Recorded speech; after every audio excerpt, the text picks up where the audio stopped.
Hello there, Mentioners. You're listening to some of the best Christian apologists in America, if you discount all the ones that are better than us. We are the Mentionables. I'm Joel Furchess. And I'm Chad Gross. Today on the Mentionables, I Ken has cheeseburger? Why do atheists rely so heavily on memes?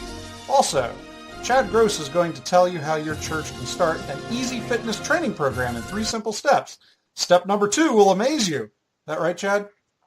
Yeah, you're close, except entirely wrong. I'm actually going to talk about how to start an apologetics ministry in your church. Okay. Will step number 2 still amaze me? I'm intrigued. It may or may not amaze. How about that? Wow, the suspense is killing me. Nevertheless, yes, yeah. You've started for the last couple of podcasts, so you want to close us this time? Yeah, that sounds perfect. I was actually planning on it. Fantastic. Okay, my section.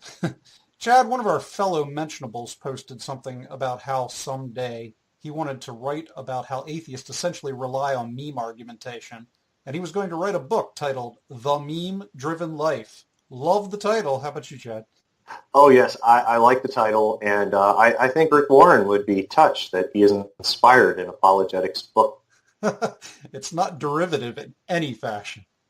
Always a hoot. No. Tyler.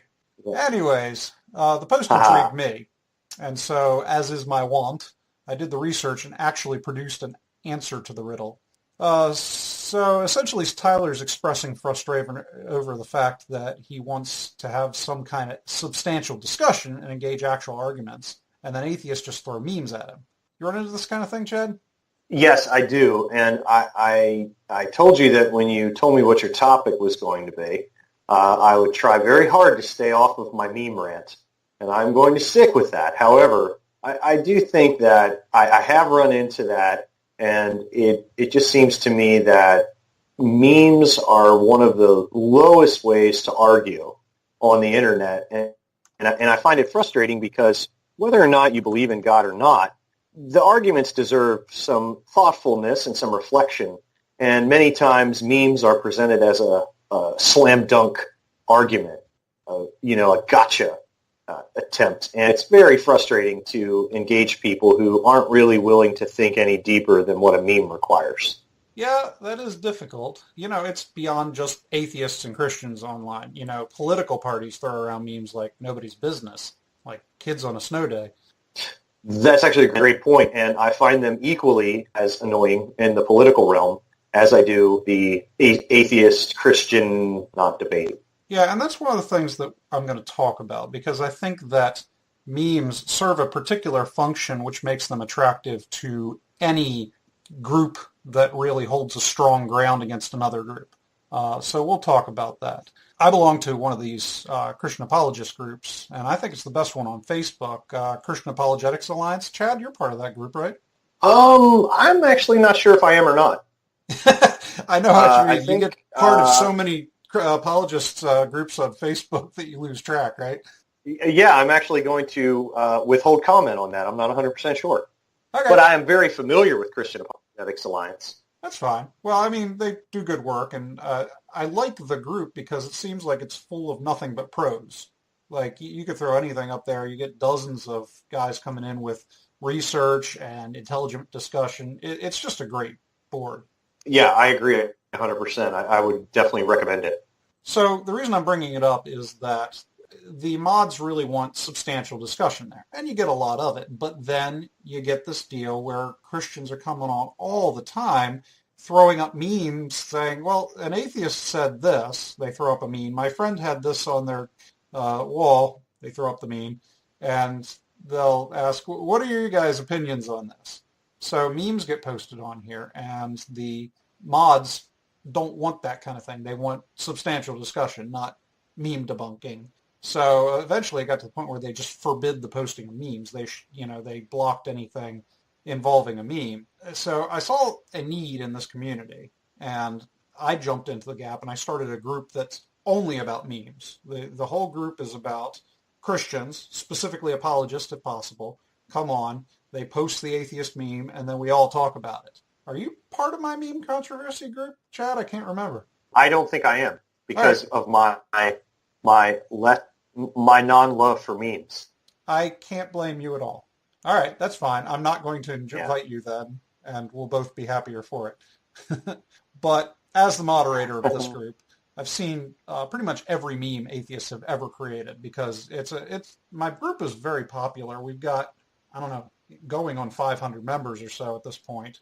And so you can tell that it's something that a lot of Christians are, I don't know, frustrated or interested in. Something. It's got a lot of attention, I guess, is what I'm saying. Right, and guess what? I just checked, and I am a meme. Ha ha. Don't worry, I'll block you. How about that? Dang it. I'm just glad to do it for you, buddy. Yeah. Thanks, man.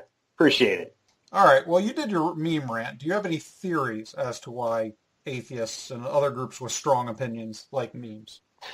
Yeah, I mean, I confess that I haven't spent a lot of time thinking about why they're so attractive, simply because I myself find them so kind of lowball in a sense, lowballing arguments. But I will say that one of the things I've always assumed is because they do provide you with a way to make a really kind of powerful quote or a little quip that is, like I said earlier, kind of a slam dunk, of like, bam, take that, mic drop kind of moments.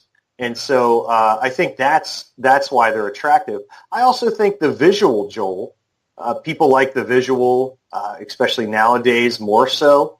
And it seems to me that the quotes paired with the visuals are a creative way to make a point. And I'm not saying, I want to make sure listeners understand that I'm not at all saying memes can't be done well. I just typically have not seen them done well. But going back to what I would say, I would suspect that one of the reasons is because it does provide you with a real creative way to kind of have that mic drop moment of an argument. And it also doesn't require, I think nowadays we have less and less of an attention span. If you sit down and you want to learn an argument for the existence of God, or if you want to read about the problem of evil or something like that, that takes some attention and that takes some digging and some real effort. Whereas these memes are a very easy way to kind of read and kind of laugh. They're entertaining, especially if you agree with what the meme is saying. And so I guess if I had to, in thinking about it out loud here, I would definitely say that number one, it provides kind of that mic drop moment. And number two, it kind of panders to our non-reading culture as a whole. So those are the two reasons I would think, but I grant that I could be wrong. Well, no, I think you're definitely onto something there. It doesn't have to be one landmark reason that they're attractive. They're probably attractive for a number of reasons. Given the nature of our discussion, I'm going to have to come up with a mic drop sound effect for the post-production. We talk about it a lot. Oh, yeah, that's good. Yeah, that's a great idea. And then someday in the distant future, when you actually start listening to our podcast, you can see all the funny sound effects I put in. All right. I will look forward to that. All right. Well, Tyler dropped this thing. He was just trying to be funny and a little bit frustrated about the meme-driven life. And I got to tell you, it's got to be something about me, because whenever somebody's like, why do people do X? I'm like, why do people do X?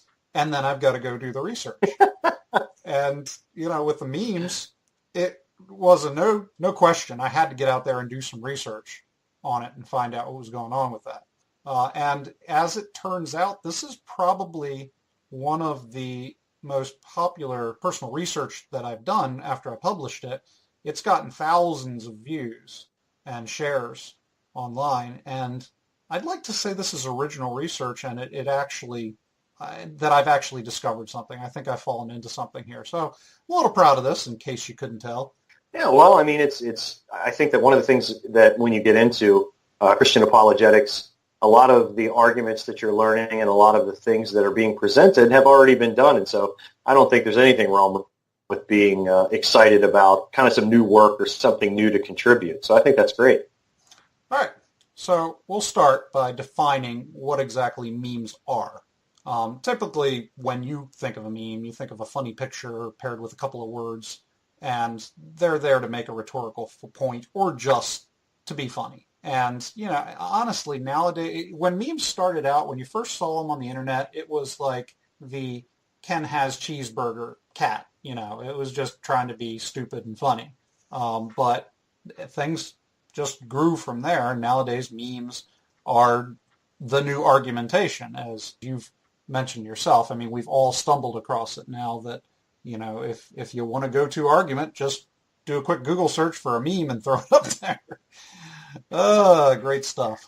All right. Yeah, and you know what else, Joel, I've noticed about memes too, is in engaging people on them, what's frustrating is that when you try to point out that if they are indeed presenting a straw man or a false view of, for our purposes, Christianity, a lot of times people will not budge from that they take the meme as being some type of authority. And they'll say, oh, you just don't want to accept what it says, or something along those lines. And so they even have a bit of an effect on people that they would rather believe the meme than somebody who actually holds the view. I love that observation, Chad, because I think you're onto something there. You get dogmatic about your meme. I mean, that is your argument, and you're sticking to it. And the beautiful thing about the meme is that there's no like point one, point two. It's not like a syllogism or a structured logical argument where I can question, premise two, and then they have to defend that premise. There are no premises. Yeah, I agree with you completely, and that's one of the things that drives me crazy about them in that sense, is because I am somebody who likes to have, premises and conclusion, and let's talk about the likelihood or unlikelihood of the premises. Whereas these memes tend to center on emotive arguments, really getting somebody's gander up, if you will, and affecting them emotionally. I'm thinking of one now that is on your meme controversy page, and I'm looking at it right now, and it's the World Trade Center. The World Trade Center is on fire, and it says, atheists just seem to go on and on about the supposed dangers of faith and religion. What's that all about? And of course, the point is, well, look what religion does, And at the same time, there's so much more to what's being said there, but yet that's presented as, oh, that's a really great point. Yeah, and the only way to defeat a meme is with another meme. So if I was responding to the person that posted that, I'd be very tempted to post like something like some woman in a hijab pointing and going, Islamophobia! I would shoot them down. Yeah, exactly. And it tends to, these memes, and this is why I get frustrated with them, and I would imagine why Tyler was frustrated with them, is because they very much tend to dumb down the debate of the topic that they're covering and not represent the opposition fairly. I think of one of the things that frustrated me so much about the New Atheists was I felt like they were really dumbing down the debate, the God debate. And in the same sense, I think that whatever the meme is dealing with, it tends to dumb down the debate instead of having a nice, reasonable, evidential discussion. And so that's one of my frustrations. But I'm interested, so this research that you did, Joel, I'm interested to hear did you actually discover why these are so appealing? I believe that I did, and given the popularity of the article and the response I've gotten, I think there's a lot of agreement that I'm on to something here. Before we get into that, though, I'd like to, define a meme, because our definition of the meme is different than the original definition of that word, meme. Do you remember where that word originally came from or how it was originally used? I confess that I do not. It might be one of those things where when you say it, I might go, oh yeah, now I remember that, but it seems to me the word is familiar, but I'm having trouble recalling it right now, so I'm anxious to hear it. But I think it's great that you're defining meme, because whenever we're talking about stuff like this, it's always a good move to define it so that everybody's on the same page. So I'm anxious to hear what you came up with. Well, the word meme is actually from our old pal, Richard Dawkins. Dawkins sound effect. Let's Dawkins! Man, yes, a meme for Dawkins, correct me if I'm wrong, was a book that was written to address his book. Well, I don't remember the exact context where he began talking about it, but it came up in one of his books. The idea of a meme was kind of like the buddy holding hands with the gene. So you have memes and you have genes, and they're both involved in the evolutionary process. So basically, in describing evolution, Dawkins Right. came across this idea where there were ideological concepts that were transmitted across minds and even across species, and that these concepts affected the process of selection. So I came up with an example of how you might see this in real life. Let's say that there's some Japanese anime director that decides that chicks in his cartoons look cuter with glasses on. So he starts featuring all the love interests wearing glasses. The anime becomes popular for unrelated reasons. Then the fan base begins to develop an attraction to girls with glasses as a result. Glasses as a fashion begin to arise, and the anime spreads, and so other people start copying this as a trend. The trend catches on between cultures until practically every guy in the world starts admiring girls with corrective eyewear. The long-term result being that eyesight of future generations suffers because the selective pairing is biased towards poor eyesight. And that's the meme effect. What do you think? Right. So essentially what you're saying is a meme is it's an idea, it's a behavior, and it spreads kind of person to person within a culture or a people group. Is that right? Yeah. So, and it's beyond even that. It's kind of difficult to define. I'll give you some examples. So, like, let's say the Okay. shave and the haircut jingle. That's a meme. Doot, doo, doo, doo, doot, doot, doot. The shave and the haircut jingle came up like pre-radio, pre-TV, back in, I don't know, the old Western days or something. And it just became this knock to the point that everybody knows that rhythm, doot, doot, doot, doot, doot, doot, and it's just everywhere, and nobody even remembers where it came from. It's just something that's passed out into the culture, and everybody recognizes it, even if they don't know what it is or where it came from. And so, have you seen the movie Inside Out from Pixar? No, I have not. Okay, well, there's a moment in the movie where they're like going through this girl's brain, and then they like grab this piece of information that's a bubblegum commercial jingle, and they send it up, and it's like she's always thinking of it's just always coming back into her head, and just because it's memorable, and so that is a meme, and memes can be expressions like you know, let's say not by the hair of my chinny chin chin.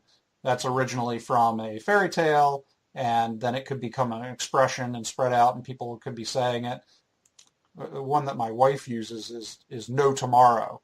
You say that the bread is selling off the shelves like there's no tomorrow. The idea being that like the world's about to end, and so everybody's desperate to do this thing, and the idea being that there's no care any longer. They're doing it mindlessly because there's no tomorrow. But she's just started using it for everything. You know, man, my stomach hurts like there's no tomorrow. So here's my question. Yep. I think that the examples you've given are good. I think they're clear. I think it's a great explanation for what a meme is, and it did bring back to me, Sir Richard and his love of memes. However, I guess I'm sitting here thinking, and I guess you're going to tell us, so I'm on pins and needles. Was that a meme? Anyway, Yes. I'm sitting here thinking, how do you get from that meme in which you're explaining to calling what we see on the internet a meme? That's a good question, and honestly, Richard Dawkins has a lot to do with that because he popularized the term meme and this concept. A meme is an idea that just kind of spreads, and so when people started passing these funny things around the internet, you remember back in the day before social network platforms, how your grandmother would email you this list of funny jokes that she emailed every friend she had, and she got it emailed from everybody else. You remember those things? Oh, sure, absolutely. And sometimes at the end it would say, send this to 5 of your friends, or you'll have bad luck or something like that. Exactly. And that's just an older version of the modern concept of the meme online. It's just a funny thing that gets passed around. And so you've got Dawkins fanboys, and they're seeing this kind of thing happen on the net, so they just attach the word meme, because that's a big concept that Dawkins came up with, supposedly. They attach the word meme to it, and it catches on just like a meme, and it becomes the common term for those things. Now, you understand, Joel, in telling me that the memes that we see on the internet can actually be traced somewhat back to Richard Dawkins is not going to make me like memes anymore. That was not the intended effect, my friend. Okay, I'm just making sure. Yep. All right, so I'm going to throw the definition of meme from the psychology glossary out, because just so you know, I'm not making this stuff up. The psychology glossary, I'm assuming they adopted the term meme from Dawkins. I don't know if it was a chicken or egg thing. But at any rate, the psychology glossary defines a meme as a piece of information that is passed from one entity, person, book, etc., to another. Often memes are social or cultural in nature and are ways in which certain aspects of culture are passed from person to person so that the information is understood. They can also be ideas, parts of ideas, sounds, songs, and all sorts of pieces of information that get passed on. Memes have been compared to viruses because of the way they self-perpetuate and spread from person to person. And we've kind of already gone over examples of that, and so you can see how they're virile in nature, right? How they can just kind of pass around without even thinking about it. Oh, yeah, absolutely. Absolutely. I mean, I could do the shave and the haircut jingle a couple of times, and I guarantee a kid's going to do that the rest of their life. Yeah, and I'm thinking, too, in regard to the memes, when you're saying how it can get passed around with little thought, I think that's what, one of the ways, and I don't want to get ahead of us here, but I think one of the ways to deal with a meme is to actually, the person who's using it, to actually get them to engage in thinking about it. Because many times I think they've looked at it, they've read it, they kind of, haha, that's good, and then they retweet it or resend it or repost it or whatnot, with having given it little thought. Oh, yeah, definitely. And, yeah, we're going to kind of brush on that as well. So, anyway, you can see how a meme would be an effective tool to spread an idea. It's like a virus, right? It compacts a simple idea into a digestible format, which can then be easily dispersed to a wide audience. Also, it's likely to stick with you rather than to be forgotten, like a syllogism would. So you don't need to be educated into a meme like you would into a structured argument. You just need to see the meme, and it's done its job. That making sense to you? Yeah, that's making sense, and I think it's a good distinction. I like the point that you brought up about the syllogism. I mean, syllogisms, unless you're really, dedicating yourself to studying them and dedicating them to memory, they don't stick as much as a meme does, and a meme really makes its point in kind of a more time-efficient way, and which I was alluding to earlier, with a lot less hard thinking, and so that I could see how that would be appealing. All right. And not only appealing, but it would also contribute to their spread. Yeah, absolutely. All right. So let's look at some of the research I did. I started looking into psychology of memes, right? And one of the things I stumbled upon was Dr. Jesse, Mark Zeik's article titled "More About Memes." And here, Dr. Mark Zeik is explaining in kind of a frustrated tone that psychologists can define a meme by what it does, but they still don't have a firm grasp on why it catches and spreads. That's the question. I mean, why does a bubblegum jingle catch in your head and then spread from you to person, right? And so, we don't understand the mechanics of memology, but we know what a meme looks like, right? As long as we know that, it becomes clear that memes are actually a much older form of disseminating ideas into the public. How do you like this idea, Chad? Memes equal propaganda. I would say memes equal propaganda. I would say that that strikes me prima facie as pretty darn accurate. I do see them as a lot of propaganda. I don't see them trying to communicate accurate, thoughtful information. So I think that, in a sense, a lot of them could be considered propaganda. Well, I started What do to you dig think? into the research of propaganda, and it was amazing to me because I'm looking at the types of propaganda, the functions of propaganda, and everything, and it's matching up point by point to what memes are and how they function. All right. So let's start by a Can I yeah, stop for a yeah. second? Can Go I ahead, stop us for a second? jump on in. Yeah, I was just thinking for our listeners, and I apologize for interrupting, but for our listeners, let's make sure that we define propaganda, because that's not a word so much that we use in our everyday language.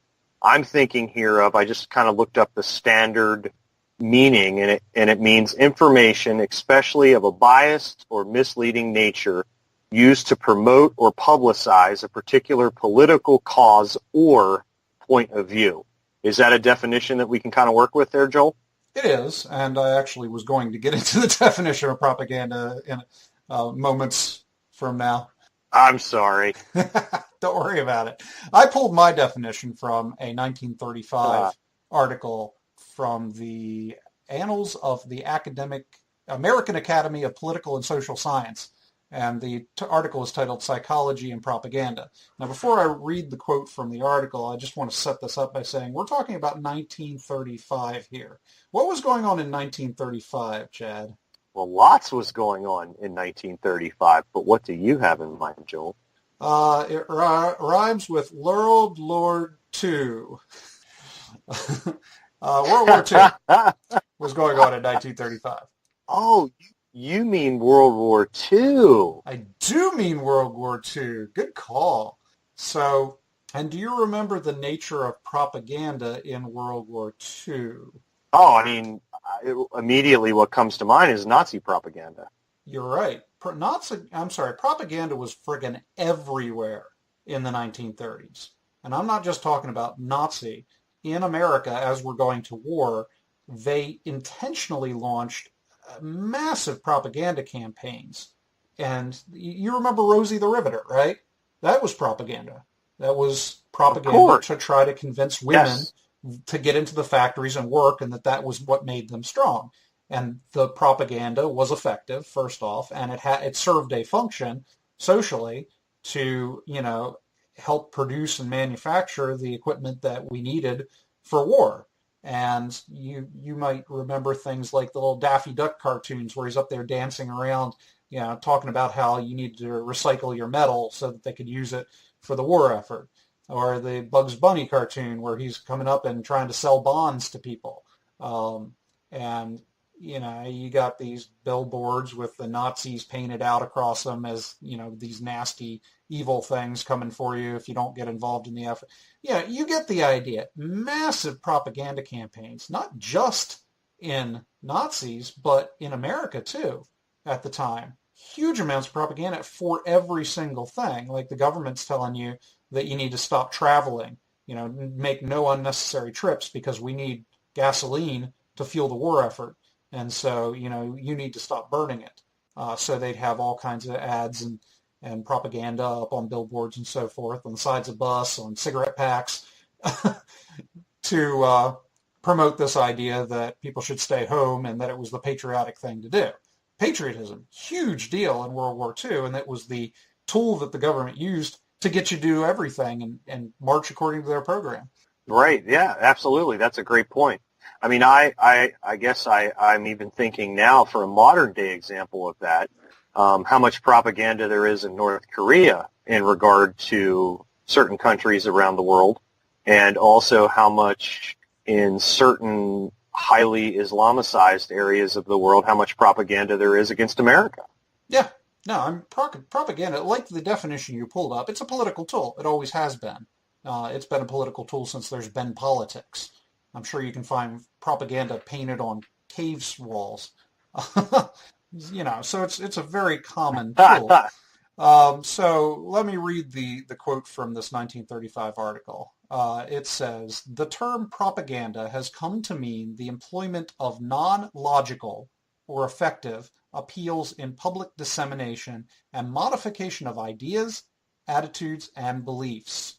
Propaganda is to be contrasted with those types of communication that make use of factually accurate and logically adequate explanation. It is related to, quote, persuasion, which connotes, in addition, a more intimate contact with people and a more marshalling of evidence. Looked upon this way, the concept of propaganda is psychologically significant. When programs of publicity differ in the amount of reflective thought that they simulate, such differences are clearly psychological, end quote. So you can kind of see from the definition given in this paper why I make the comparison between that and memes, right? Sure. Yeah, absolutely. All right, so let's further this comparison. I'm going to talk about why propaganda works. So memes, they're catchy. We've talked about this. They're comical, and they have kind of this innocent nature. You got a little cat looking up you with wide eyes. That seems innocent enough. And given the fact that they self-propagate and they are so terse and innocent, memes make for the perfect propaganda tool. I'll cite an article from Dr. Noam Spencer. Can't psychologists get easy to pronounce names already? Jeez. So this guy wrote The Con of Propaganda. Apparently not. All right. I quote Dr. Spencer. He says, quote, savvy propagandists draw their power in large part from the fact that their targets are not aware that propaganda is being used on them. In this way, propaganda is not a magic show, but a con. A mind that is not trained to detect and neutralize propaganda is a gullible mind, ripe for the swindle, end quote. So that's what he has to say. We still together on this, Chad? Yeah, absolutely. I mean, you're essentially arguing there. I take from that memes and an extension of that propaganda, or perhaps the propaganda is an extension of a meme. But however you want to put it, essentially you're saying that they prey on the weak-minded, if you will, or those who are not thinkers so much, if I'm trying to put it in layman's terms. Am I on the right track?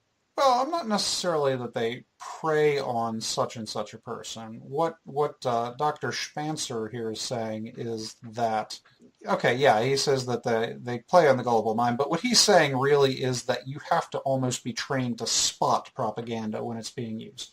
If you don't already know what you're looking for, it could slip right under your radar. Doesn't necessarily mean you're weak of mind. It just means that you're not savvy to this otherwise extremely effective tool that's been employed for practically all of history because it is so effective. And we'll talk some of the reasons that it is effective in a bit here. Before I do that, I just want to talk about the earmarks, the things which you can use to identify propaganda. I'm pulling this from the Institute for Propaganda Analysis, which was founded in 1937. Again, what was going on in the 1930s, Chad? World War II. Man, you're astute. You'll be able to pick up on memes pretty soon. All right. So this institute, I don't know if I'll ever get there. identified 7 aspects which is present in all of propaganda, or is present in at least some propaganda. You're going to find at least one or more of these aspects in any given propaganda. The first that they identified was name calling. Okay, so name calling. I'm going to define this for you so you get what I'm talking about. Name calling is when you plaster your opponent with unflattering nicknames and labels. Can you think of any times that atheists might do this to Christians? Oh, gee, let me think. Yeah, sure. I mean, I would say that part of the tactics used by the new atheist, and as an extension of that, unfortunately, the internet atheist that we run into now is name-calling.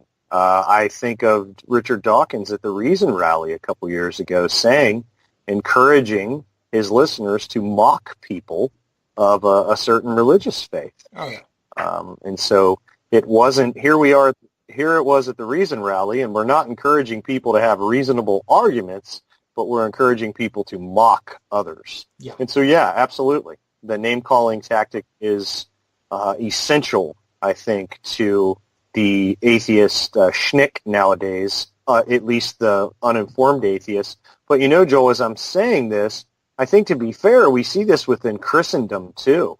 I see right away, I'm thinking of young earth creationists.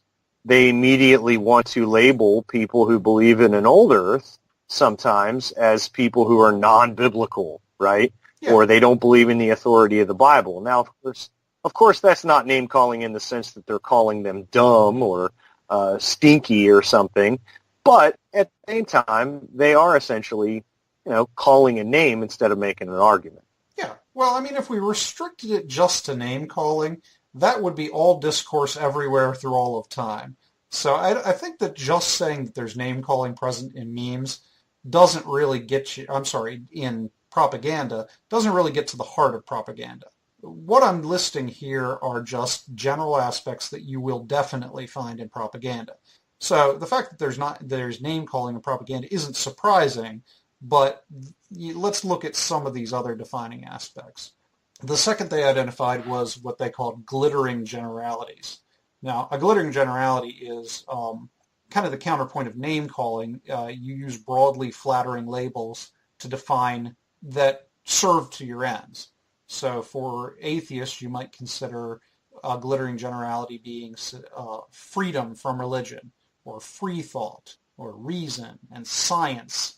These are generalities that they apply to all atheists everywhere, and just to make it seem virtuous in comparison to the dumb, ignorant savages that religious people are. Yeah, that definitely rings true, especially in the sense that, we're on the side of reason, we're on the side of science, and of course that automatically means that those who oppose us are opposed to reason and are opposed to science. Yep. Okay, so next one, transfer.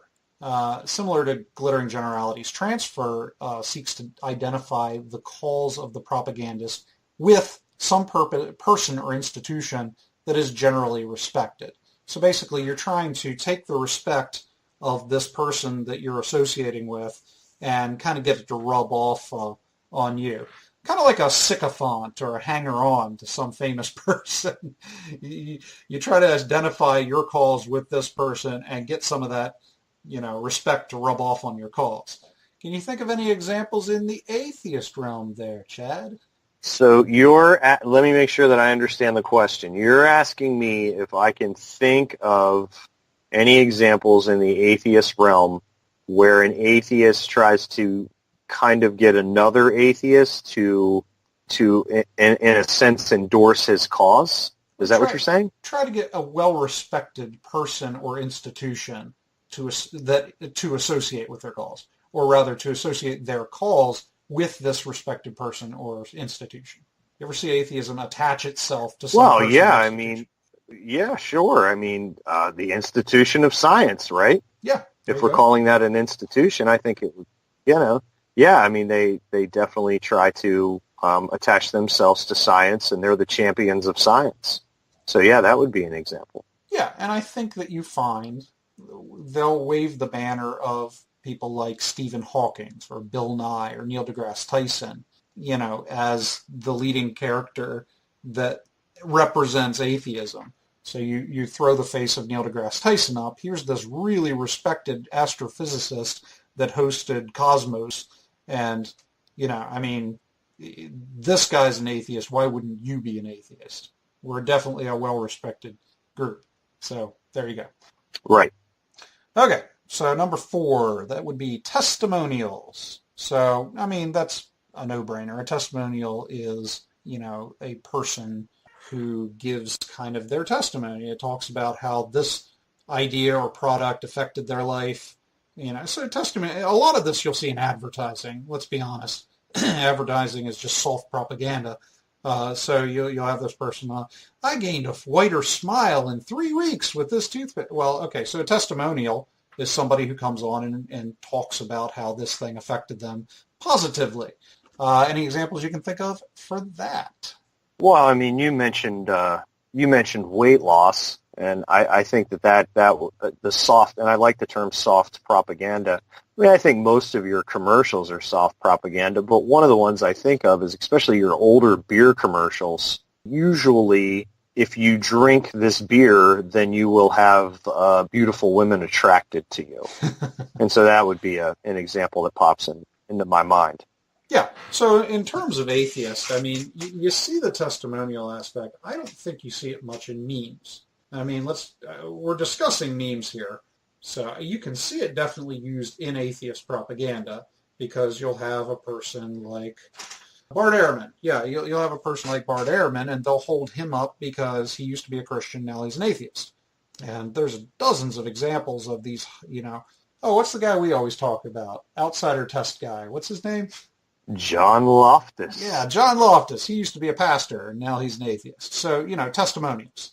You don't see that much in memes. So if we're talking specifically about memes, then you're not seeing too much in the way of testimonials. I brought up an example of each of I brought up a meme to example each of these points when I was writing the article. So the one that I have for testimonials has a woman like looking up to God and with her hands folded, and it says, "Don't pray for me. Your God made me an atheist. I have a little faith in his plan." So it's kind of a testimonial. I have actually seen memes that were testimonials, like a woman standing out there looking poor and abused, and, my family was swept away in a hurricane, and what was the plan of your God with that? I mean, that's kind of a testimonial. You'll see memes like that. But the others that I've been talking about, you see more memes based on that than you do testimonials because they're a little long for a meme. Right, and testimonials typically are long, and then also they don't always have that, once again, mic drop kind of appeal that the other things you're talking about do. Yep. All right, so the next one is plain folk. Plain folk is when the cause of the propagandist is associated with everyday people such that they are very relatable. So I did find a meme that was kind of an example of this. It's just this normal-looking guy, and he's down by his bumper or his license plate, which says atheist. And the meme states, has actually read the Bible, yet still doesn't believe in God. And I mean, the reason I chose that is that this is like a really normal-looking blue-collar kind of guy smiling up at the camera from this one. So plain folk, there you are. Yeah, and I think that the plain folk has an appeal too because, once again, propaganda in this sense, and then in our context, memes, do appeal to the person who might not be, and I don't mean this in a snobbish way, they might not be necessarily philosophically or theologically astute or informed. Mm-hmm. And so prima facie, a lot of these arguments can look very compelling that are in memes because, once again, they haven't been trained, as you were saying, to identify propaganda or to identify even just a bad argument. Yeah. And so I think that I definitely see how that could appeal to what we would call the everyman who might not sit around reading philosophy and theology. Yeah. And it's a prepackaged argument for you. You can just do a quick image search, find a meme, throw it out there, and you've just made your entire rhetorical point. So, yeah, that's definitely got to be a point as well. Yeah, I agree. I agree completely. And to be fair, for anyone who is an atheist and is listening to this, I've seen probably just as many bad Christian memes as I have atheist memes.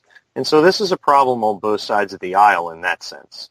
Yeah, and I'm going to get to that at the end of the article because if memes are propaganda, you have to take into account that atheists are one small subset of people that use memes in argumentation. So the only reason that I looked into it, did the research, and presenting it on the show is because the complaint came from an apologist who was sick of dealing with atheist memes. But I am not by no means stating that atheists are the only ones out there who do this with memes, or that all atheists do this. Neither of those things are true. Agreed. All right, I'll get to number 6. This one you'll definitely recognize from memes. This is called card stacking. Here I'm quoting from the IPA, and the quote is, quote, "The propagandist employs all the arts of deception to win our support. He stacks the cards against the truth. He uses underemphasis and overemphasis to dodge issues and evade facts. He resorts to lies, censorship, and distortion. He omits facts. He offers false testimony.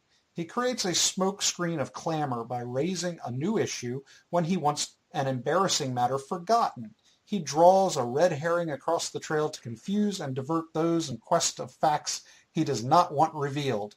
He makes the unreal appear real and the real appear unreal. He lets half-truth masquerade as truth." End quote. How do you like that quote, Chad? Well, I love that quote as far as how well it describes the memes. And I'll tell you, Joel, when you were talking about that, one of the things that stuck out to me is, if you'll remember in our last podcast, you shared the one meme that says something along the line of God sacrificed himself to himself. Do you remember that? Yeah. That meme? How did it go? God sacrificed himself to himself to save us from himself. Right, and I think that's a perfect example of that quote that you just read. What does that do? It's stacking the deck because it's trying to make Christianity look absurd. It's not presenting it very factually because it doesn't take into account what's actually happening there or the triune nature of God. And so I think that one would be a really good example of what the quote is expressing there. I need to make a meme out of that quote. I've got to do that now. That would be a great meme. That would be a meme that even Chad Gross would endorse. It's going to happen. It's got to happen. Oh, boy. All right. Very last one in the list of things that you find in propaganda, and that is bandwagon. Now, that needs very little explanation. So a bandwagon tactic is to appeal to peer pressure, show how much support the cause has and how isolated the reader will be if they remain unaffiliated with this popular cause. So, I mean, bandwagoning is the name of a recognized logical fallacy, so it's by no means under-recognized. Yeah, it's so funny when you said that. Immediately when you said bandwagon, I thought of the logical fallacy of the bandwagon fallacy. Yeah. So, exactly but yeah, you definitely see those a lot. Yeah, and it goes back to kind of what you were saying is everybody knows that all college professors are atheists because, and it's kind of like, come on, man, everybody knows that, Yeah, no, definitely. So yeah, that's the 7 recognized symptoms in all propaganda. Now I'm going to talk about why propaganda use is more tempting than actual argumentation. You read a meme, right? And you see these 7 tactics used, at least some of them in every meme. You'd be hard-pressed to find a meme that doesn't use at least one of these tactics. So if you accept the idea that memes are propaganda, then it's pretty much settled why an atheist or any other person who's representing some idea would choose to use memes as a persuasive device. They're successful, right? So I'm going to go back and quote Dr. Spancer again in his article. He says, quote, "A duality undergirds our internal architecture. We feel and we think. Both systems are useful for survival, yet the processes and results they yield are often in competition with each other. And the competition is rigged. Emotional reaction precedes reason analysis, like biting must have preceded the evolution of teeth. We are more likely to act on a feeling without much thought than to act on a thought without much feeling. To quote E.O. Wilson, people would rather believe than know. The propagandist appeals to emotion is therefore bound to find a more ready reception than the scientist appeal to reason. Emotional reactions easily drown out and overtake intellectual analysis and fact-based reasoning. That's the psychological edge exploited by the propagandist. End quote. What do you think, Chad? Well, I think there's a lot to be said there, and I definitely think that it expresses what is attractive about propaganda. I guess that are you saying that those reasons that you just shared are what makes memes so attractive? So basically, this quote boils down to a simple statement. You appeal to the feelings, not to the thinking. And so a meme, not every meme is going to be emotionally based, but honestly, in terms of atheism, a lot of them are. It's this idea of outrage. You got to be outraged at the Christian or the religious person. Or, again, this feeling of ridicule. It's fun to ridicule. And that's what memes are. They're fun. It's not logic and reason, it's emotion. And if you want logic and reason, you're really not going to go with a meme. You're probably going to make an argument. That's the logical and reasoned thing to do, the analytical thing to do. The intuitive thing to do is to make a meme. Yeah, I think that there's a lot to be said there. I like that word outrage because the memes also express different types of outrage, right? Because sometimes it's moral outrage. Other times it's outrage of, look how, this is so outrageously stupid that how could you believe it? But when you get down to it, kind of the foundational, premise is that look how outrageous this is, and so I think that's definitely a good word there that it does deal with the outrageousness or a type of outrage and trying to express it in a creative, memorable way. Mm-hmm. Yep. So I don't know how much traction this thought has, but I had the thought that when you're coming from, say, the Christian worldview, or really any religious worldview, you're coming from a tradition, usually thousands of years old, that's had a lot of thought and a lot of doctrine put into it.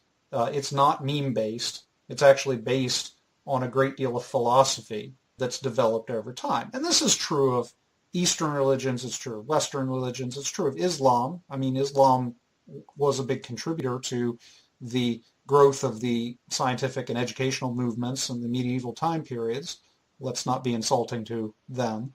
So you've got a firm basis of thought and argumentation that's built through the millennia even with most religious systems. Atheism doesn't really have that.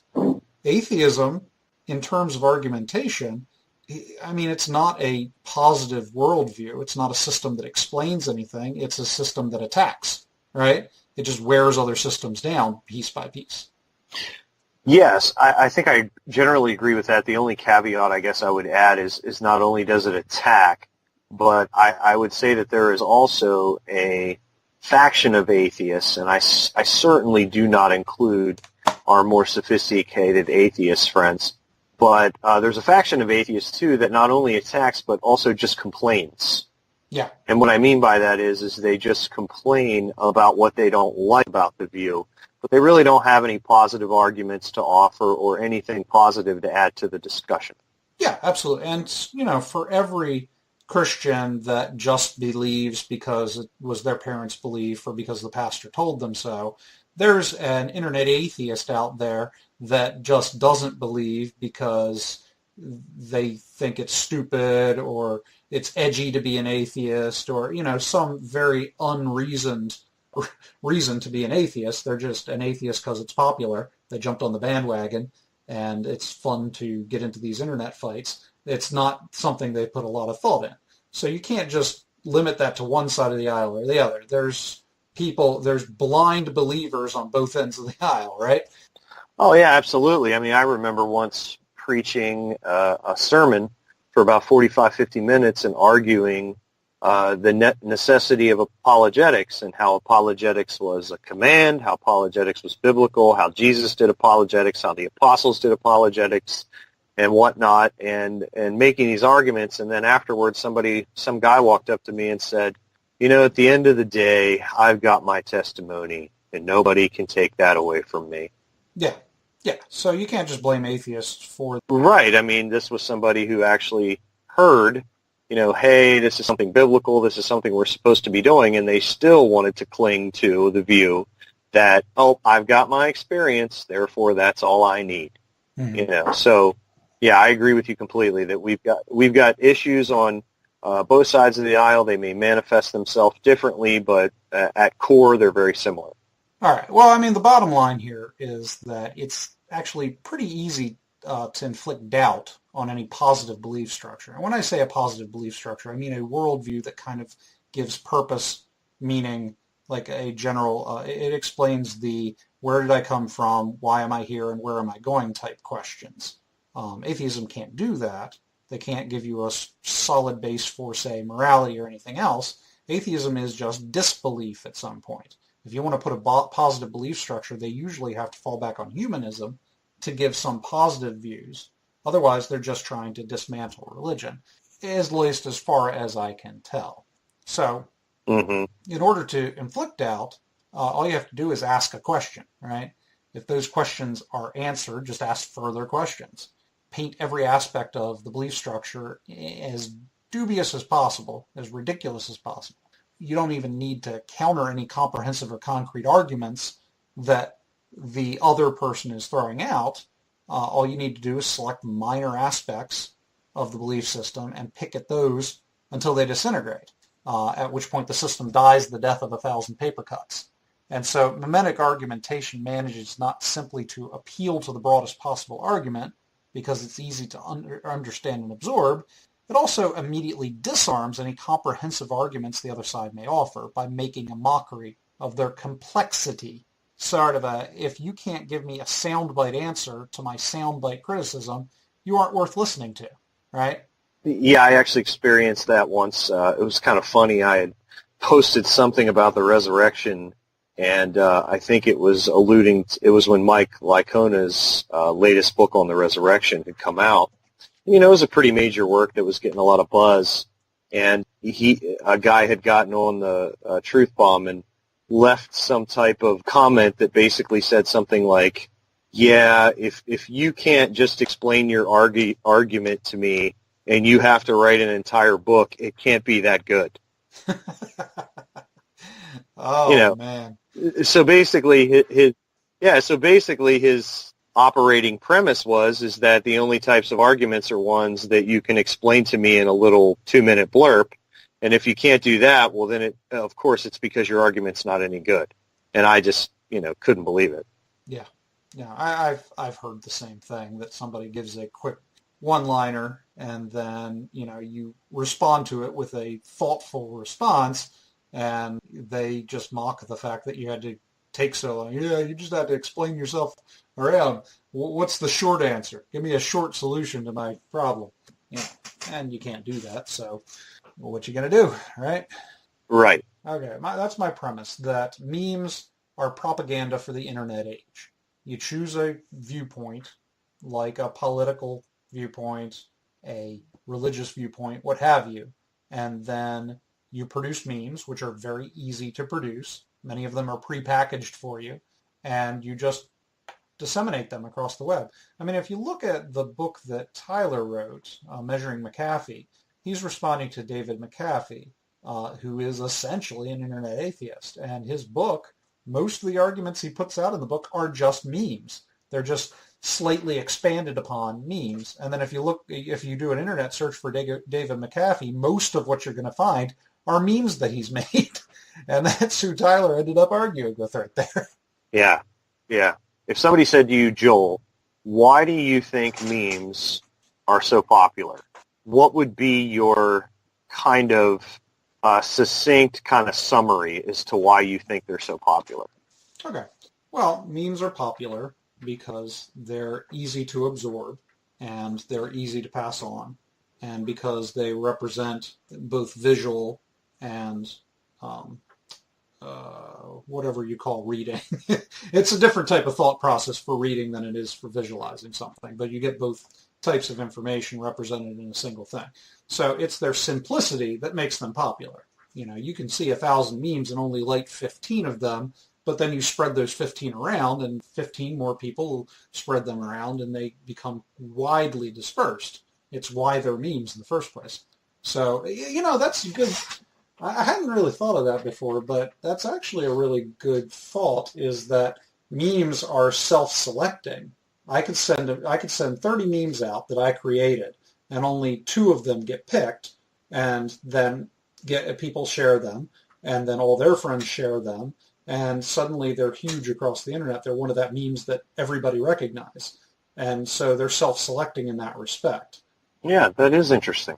So given how popular and common memes are, the fact that they're self-selecting to get spread, the popularity of a meme is in part because that meme was the one that survived, so to speak. It's the one that caught wide public attention and got dispersed, and it got dispersed because it was a good meme, so to speak. It would appeal to the broadest possible audience. So in that respect, it's self-selecting. It appeals to a broad audience because it made it to a broad audience, or it made it to the broad audience because it appeals to a broad audience. Both and neither. I don't know. Right. So let me ask you a question here. Okay. Do you think that there is a place for the apologist to effectively use memes, or do you think it's something that the apologist should avoid? Well, I think it's something the apologist should avoid. Now, if you're asking me if there is any possible way in which to employ memes effectively in the cause of apologetics, I'm sure that there must be some way out there in certain select situations that could happen. But I would not encourage our side of the fence to engage in meme thought, because it's paper thought. It doesn't go deep. It doesn't really affect the person's life at all. Honestly, for apologetics to be successful, it needs to be something that a person can absorb, can deeply concentrate on, should affect their life. I guarantee you, a meme's not going to affect a person's life. It's confirmation bias. It just already confirms something they already believe. It doesn't advance their belief or their thought in any way. Yeah, I think that's wise to say that, there's probably a way to make some thoughtful memes that might make some good points or point somebody maybe in the right direction, but I don't think it's something that we Christians should spend a lot of time trying to create our own and try to out-meme people that find this a valuable use of their time. I think that we should just continually and patiently point out the problems with them and then also offer them something better, which would be an actual argument. Yeah, I would rather have a dozen deep thinkers on my side compared to thousands of shallow thinkers on their side than I would to gain a big following of shallow thinkers whose only ability is to throw insults over to the other side of the fence. Numbers don't matter to me. It's not quantity, it's quality that I'm after. Yeah, I agree completely. Well said. Now, Chad, you know that I'm kind of a artistic graphics type guy, so I'll make an admission. I have made memes before and I've spread them. Having said that, they really weren't apologetics in nature. They were usually just funny. Which I think would be more of an appropriate platform for a meme. I think possibly the only meme I ever made that was in any way criticizing or critiquing or lambasting another side of the fence was one that I made. And my thought in the time, I used Neil deGrasse Tyson for this.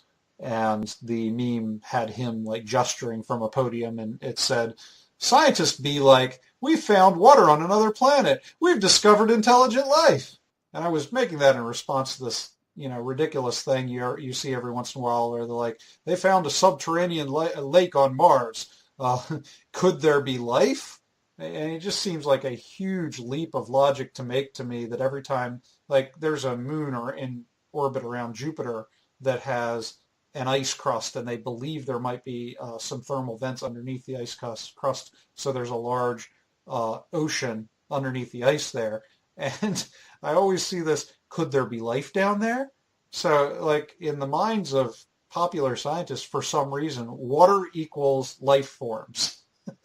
And that struck me as funny, so I made a meme out of it. Right. It seems to me right now what's happening, Joel, is you're kind of confessing your sin, but then you're trying to rationalize it. Shut up. Don't you have a part to do here, Chad? Yes, I do. I'm actually, it dawned on me as we've been working through these podcasts that one of the things that apologists tend to do is talk about how to. Sometimes we neglect to talk about and offer tools for people who want to become apologists themselves or desire to start an apologetics ministry of their own.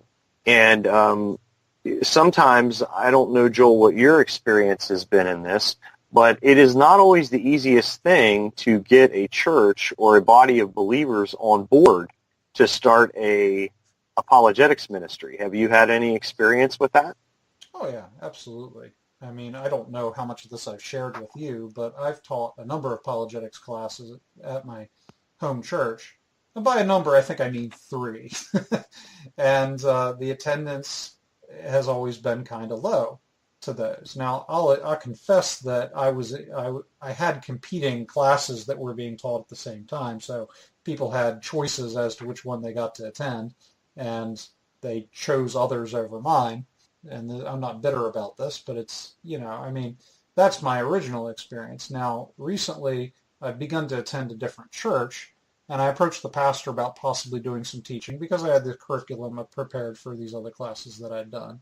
And honestly, the pastor seemed a little threatened by the fact that somebody's coming in that he barely knows and, talking about teaching classes to his church. And I get that. I mean, you're the pastor. You don't want your flock to be led astray by a new teacher. So, yeah, but it's not easy to just sweep into some place and start apologetics. And even if you do, there's no guarantee you're going to get a lot of interest from the church body. Right. It is something that we have to make sure that we're, mindful of when we're bringing it to our congregation and to our pastor, because it can seem sometimes threatening, and many times the church is not on board with it, or it might not be that they're not on board, but it's just foreign to them. It's not something that they grew up with in church. It wasn't something that was valued, and so it just seems strange to them. Yeah, I agree. Yeah, in saying all that, I kind of wanted to speak to the folks who are in that place where they've got a taste of apologetics. They're seeing a need for it in their church, but they really don't know where to start. And so I wanted to offer some steps. And these are kind of some things that I did to get Truth Bomb started back in my original church that I came to know the Lord in, that I found really helpful. And I just thought it would be maybe something that people could take and it kind of give them a checklist to start out with. Now, there are certainly other steps, and other people would have different ideas, but these are things that helped. The first thing is, and Joe, you alluded to this, is, seeking support from your pastor. If your pastor gets behind what you're trying to accomplish, others will most likely as well. And also, usually a pastor doesn't start in the pastorate. He's been in other ministries, and so he can offer advice in starting a ministry. Mm-hmm. And so yeah, I think seeking the support of your pastor first and foremost is a great way to start. However, the question comes as well, what if the pastor isn't supportive of starting an apologetics ministry? Well, I've gotten I wrote a couple essays on this and contributed to some ebooks for Apologetics 315 some years ago. And one of the things that I had said, that if you're in a church and the pastor and the leadership are resistant to starting an apologetics ministry or allowing you to even, exercise maybe a small group or something in apologetics, you really might want to begin to pray about maybe attending somewhere different. Now, I am certainly not trying to separate churches or move people from out of their congregations, but apologetics is a vital part of church ministry, and somewhere that is opposed to it might not be the place after, and of course this is after I'm assuming that you've made a real attempt to try to show its value. You might need to go somewhere where the ground is a little more fertile. What do you think of that, Joel? It's a very controversial point. I'll tell you what, I told you about how in my home church I taught some classes. And, I mean, the pastor was certainly okay with me doing that. I got no feedback, but I also got no support. They kind of stuck me in the most out of the way spot in the basement, and it didn't. The church did nothing to like assist me in getting any attention at all, and thus I had sort of a low group. And I recently approached them about doing another course that I was developing, and they kind of just shrugged me off and so forth. So yeah, that was the church, my home church, and then I've recently started to attend this other church, so I moved. And as I mentioned, I just talked to the pastor recently about doing courses, and I mean, I don't think that his response of wanting to know more about my background and beliefs is in any way inappropriate for a church. It's something I would do as a pastor for somebody who's wanting to come in and teach classes. So we'll see where it goes from there. But I took your advice. I moved locations. We'll just have to see how that works out. Yeah. And also, I think when you go to the pastor, just let the pastor know that you have seen the value of apologetics in your own life and that you want to make the plethora of resources in the apologetics world available to people so that they're able to give a reason for the hope that's within them, mm-hmm. and that they're able to obey the command to love God with all their heart, soul, and mind, and appeal to them biblically. Because a lot of times what I've run across is that pastors don't even understand that apologetics is a biblical practice. And they were not, most seminaries, now it's getting a little better, but a number of seminaries don't even have a background in apologetics. And so this might be an opportunity for you to kind of open up their eyes to the need for it as well, because I think in their position they're probably getting more and more challenges about theological questions and social questions and things, and apologetics can really come alongside your pastor and help address these needs that the congregation has. Mm-hmm. Yeah. Another thing that I found, not only seeking the support of your pastor, also begin discussing apologetics topics with fellow believers. And what I found, Joel, was that many times it's not that people aren't interested in apologetics, they just don't know much about it. Mm-hmm. And when you start talking to them about the evidence for the resurrection, or the evidence for the New Testament documents, or evidence for the existence of God, or how to answer the problem of pluralism, they'll immediately start to say things like, wow, I know a coworker who would really love to hear that, or I'd like to learn more about that. And so you begin to cultivate kind of this interest in apologetics and this hunger. And what I found in my church is that the more I shared and talked to my fellow believers about apologetic topics, the more I had people that I could rub shoulders with that enjoyed talking about these things. And then when I started doing Sunday school and small groups on apologetics, lo and behold, those were the people that began attending. Makes sense.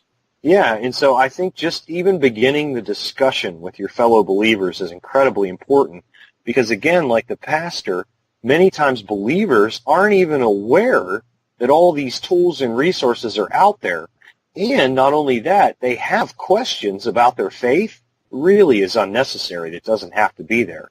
And so I think we can, number one, show people the value of apologetics. I know that when I first grasped the Kalam cosmological argument for the existence of God, I was in awe of a God who could create all that I could see out of nothing. That was a very awe-inspiring moment for me. That wasn't simply an intellectual argument. And so I think that when people understand there's a little more to it than just, trying to win a debate, which is, of course not what it's all about, then maybe they'll be a little more open to it. What do you think of that? Yeah, I think in reference to your debate point, I think that the view of apologetics in the church can sometimes stray in the direction of, hey, it's a great debate technique. You can nail the atheist at work with it. But to me, the value of apologetics is being able to go to the church, open my Bible and look at it, and find out the support and reasons beneath the things that I'm reading and hearing. See that there are actual factual reasons that connect this material to the real world, and that it can integrate with other fields like philosophy, science, scholarship. things like that. And once you start connecting the threads of the Christian belief system to reality, to intertwining it with other fields that we respect, history, for instance, then it makes it that much more real, and you can integrate it into life. It's not just a belief, it's now a world view. So I've said it in my book, I'll say it here, the primary audience for apologetics should be the church, not the atheist. Right, right, and I would agree. So seek to get support from your pastor. Begin discussing apologetics topics with fellow believers. Also, it's also very helpful to start some type of blog or website that deals with relevant apologetics topics. And so this is something that I was able to do with Truth Bomb, and the pastor was behind it. And so he began even referring to it from the pulpit. And he would say, I don't have, something like, I don't have time to unpack the evidence for this now, but if you go to Truth Bomb Apologetics, then they'll have some resources for you there. And of course, the church website linked to Truth Bomb. And so starting some type of blog or website and then making your church body aware of it is a really easy way to kind of start to put the resources in front of people. And this is really kind of where we're going right now. Unfortunately, a lot of people would rather get online and look at a blog or a website than actually sit down and have a conversation. Now, I obviously don't agree with that and don't prefer that, but there are a lot of people that would be more akin to look at a website than they would to sit down and have a conversation. And I found that blogs are typically pretty easy to use, and I think they're a great way to put information out there in front of people. So what do you think of that, Joel? I think that the thing I love about what you just said is how much of a success story you are. Everything that you're saying seems to come from your own experience. You attended a church that supported apologetics. You got the support from the pastor and the church body. You started the blog and integrated it with the church service. So it's more than just you throwing out suggestions. There's some real-world support for your argument here that this will work. And I love your success story, Chad. It's such an inspiration it should be an inspiration for listeners. It's an inspiration to me. Well, thank you. I appreciate that. And of course, God just kind of took it and has done much more with it than I could have certainly imagined. It's just really neat to see what he can do with somebody who's just kind of willing to go, okay, I really don't know what I'm doing here, but I'm going to give it a whirl. And for his glory. So it's encouraging. And of course, still learning. In regard to providing resources through the blog or website, also begin to get apologetics literature into the hands of your fellow believers. The way that I did this is two ways.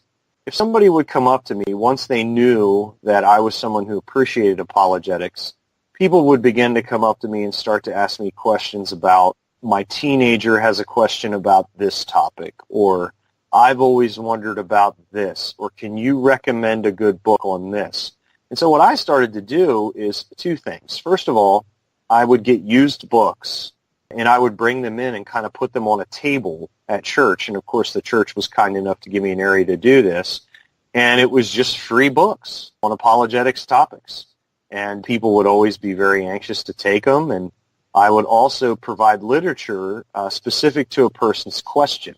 So I knew of some good resources because I myself was doing a lot of reading. And so if somebody came up to me and asked me maybe an obscure Old Testament question that I did not have an answer to off the top of my head, and I didn't want to just give an answer out of a desire to appear informed, I would say, I'm not sure about that, but let me look into it. And I would go home and research it myself or write something up for them or print out an article that I found that maybe said it better than I felt I could have. And then I would take that into church and give it to them. And I think that my goal in doing that, of course, was to hopefully provide them with answers that were really, to questions that were eating at them, because questions can do that, but also to start to show them like, hey, here's a great website where I found this answer, or here's some great authors, in putting out those books. And that began to expose them kind of to the literature and to the authors of apologetics, so that maybe the next time they have a question, not that I, of course, mind them coming and asking me a question, but maybe they can start to become self-sufficient in the sense that they can start to look for answers themselves, which is ultimately what we want. Yeah, I think that it behooves us to make every believer an apologist for their belief. I mean, that's 1 Peter 3:15, right? Be always ready to give a reason for the hope that is within you. He wasn't just talking to the apostles there. He was talking to his readers, presumably every Christian, to have some kind of reason for the hope that was within them. So I don't think it's illegitimate to say that every believer should be an apologist on their own. And the way in the modern era, it can't be easier to do it than we have it today. I mean, good grief, we've got podcasts, we've got audiobooks, we've got web resources of every kind. We've got, audio Bibles that you can hear for free. We've got apps I mean, it goes on. You get the idea. Every believer has the resources at their fingertips to address these issues. And it's criminal not to use them once you're aware of them, right? Yeah, exactly. And I'm glad you said that, because that kind of expands on what I was saying there, is that we do have all these resources, and I think that people just aren't aware of them. And so if we can start to say, hey, you know where I learned that? I was listening to this podcast. Let me get your email. I'll send it to you. And you start to expose people to these things, and then they start to hopefully use them, because what I have found that people who are value apologetics and are more, kind of the intellectual nature, which I do want to be careful saying that, though, because apologetics is part of discipleship, but people who are readers, people who have more questions and are more drawn toward apologetics, people like that, once they get a taste for apologetics, they really begin to get into it. And so, again, that's what we ultimately want.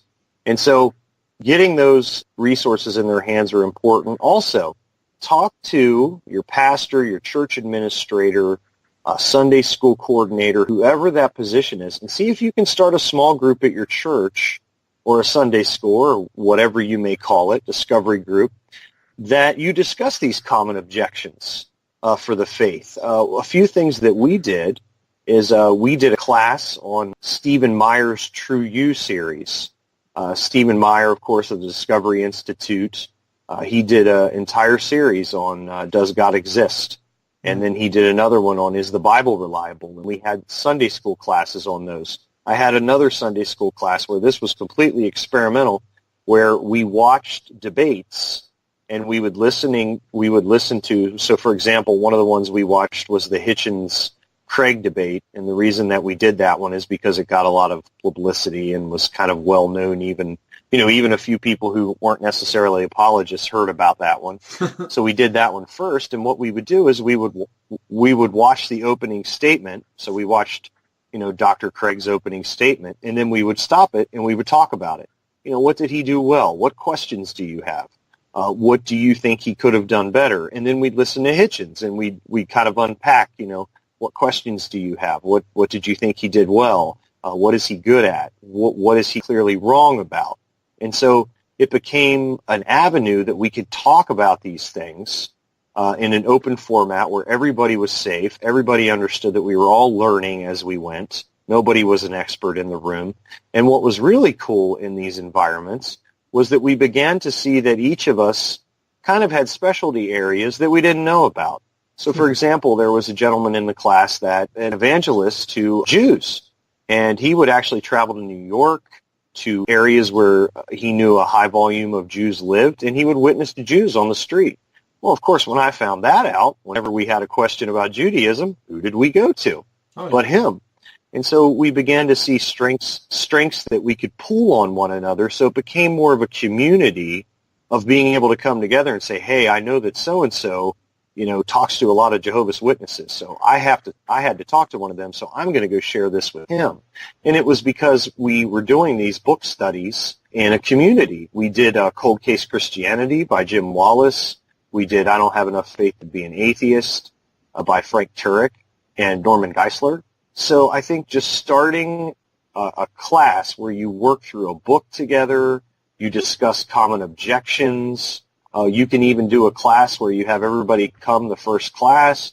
They write down the objection to the faith that that bothers them the most, and then each week you come with some ready material, but then also allow the group to discuss it and say, how would we answer this?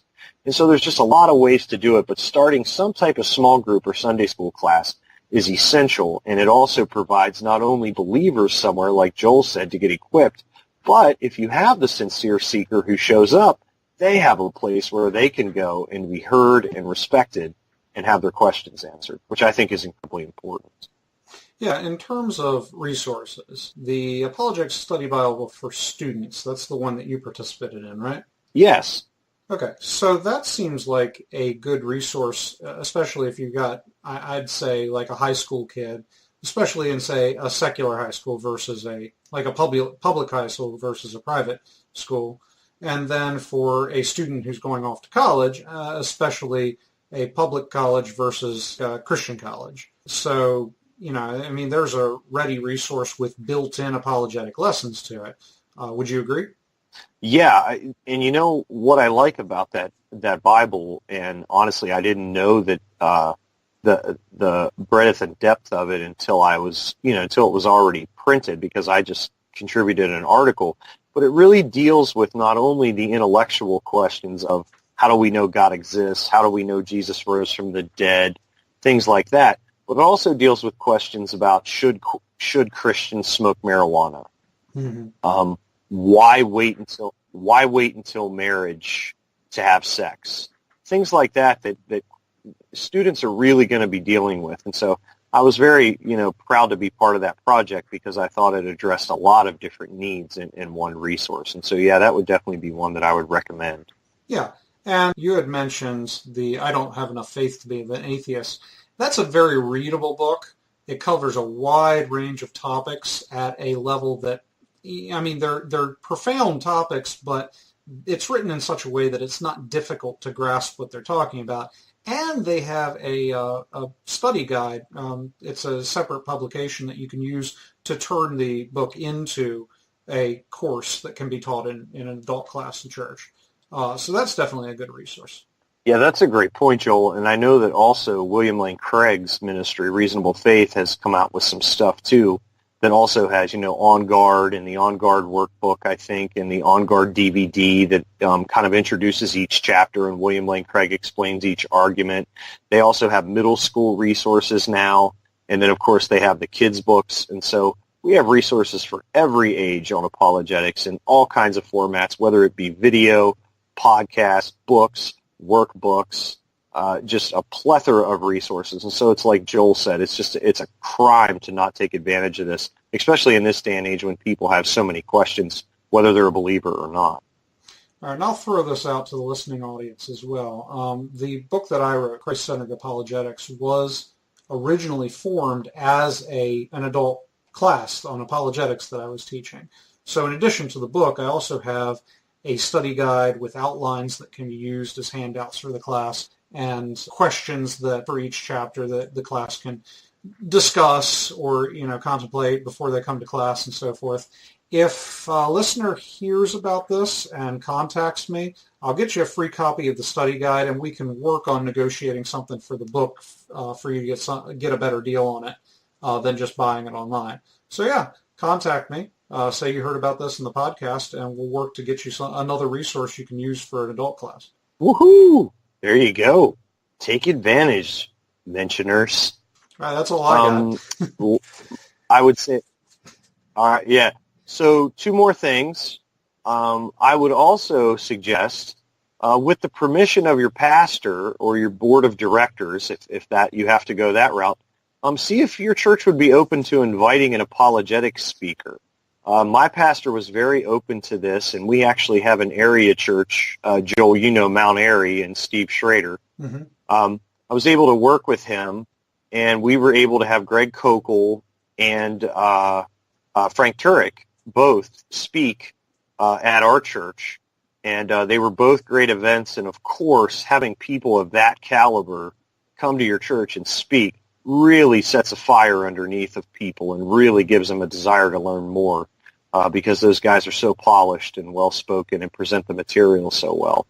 And so that would be another idea, too, of seeing if your church would be open to having an apologetic speaker come and share.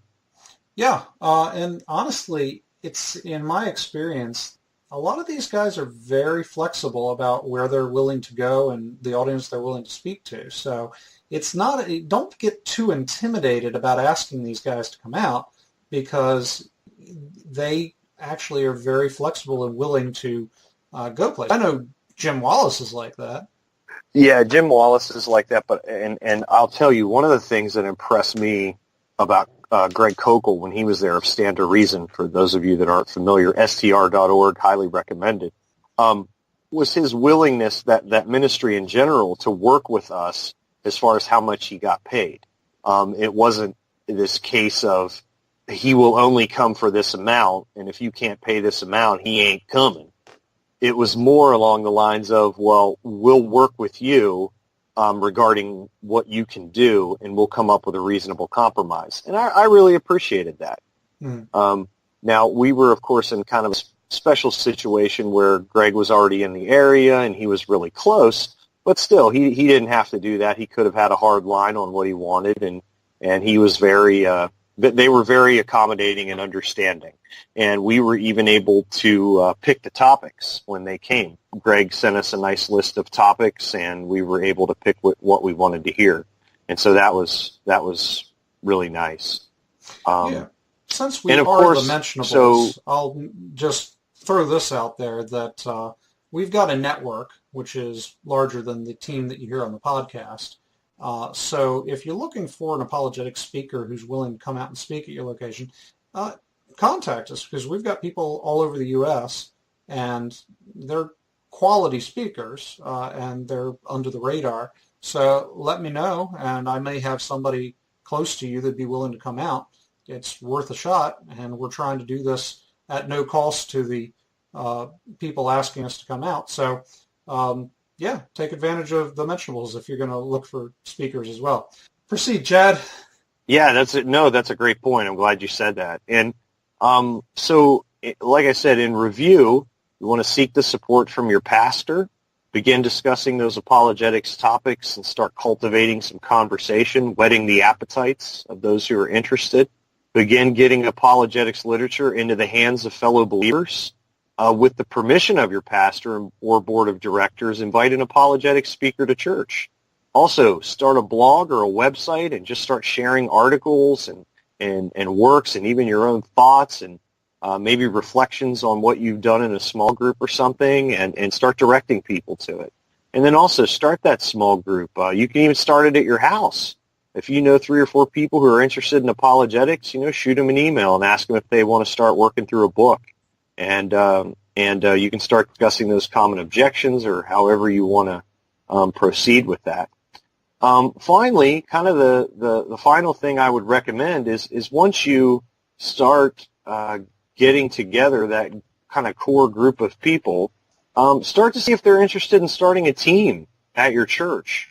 And you can even discuss what types of arguments or areas of speciality that these people want to specialize in. We ended up at our church having a 4-man team. We had a guy who focused on the youth. We had someone who focused a lot on the speaking. We had another person who was focused on more of the pro-life issue and representing that. And so, it was nice because we had different areas of different specializations, and so we could kind of refer each other to different people, and that made we could cover more ground that way as well.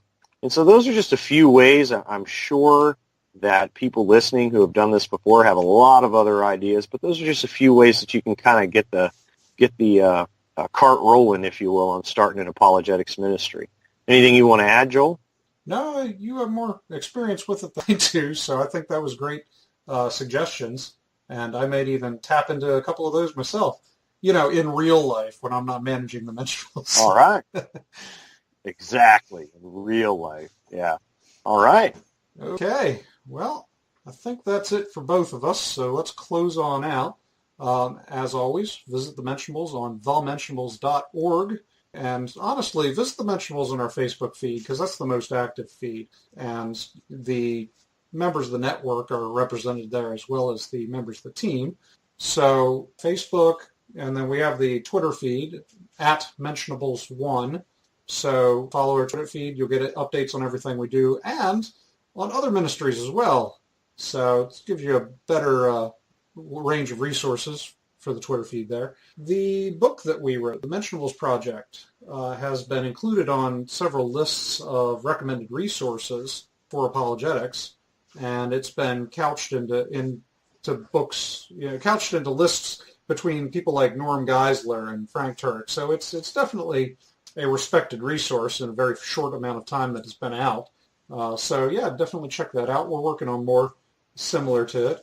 We'll give you updates on another very exciting writing project that the Mentionables are thinking about doing now.